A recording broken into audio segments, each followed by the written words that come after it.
तर राज्यातले शेतकरी कर्जमाफीची मागणी का करतायत त्यामागची कारण आपण जाणून घेऊयात।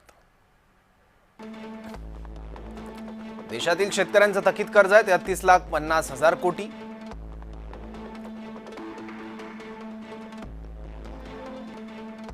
शेतकऱ्यांच्या थकीत कर्जामध्ये सगळ्यात मोठा वाटा महाराष्ट्राचा आहे।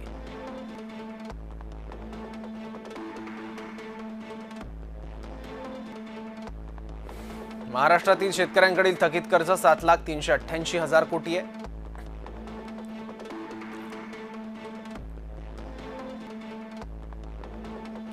महाराष्ट्रातील थकबाकी असलेले शेतकरी 1,46,00,000 इतके आहेत।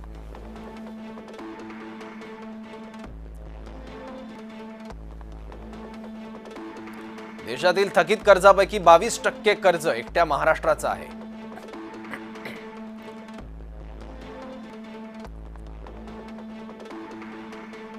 शेतकऱ्यांच्या थकीत कर्जात दुसरा क्रमांक तामिळनाडू राज्याचा आहे।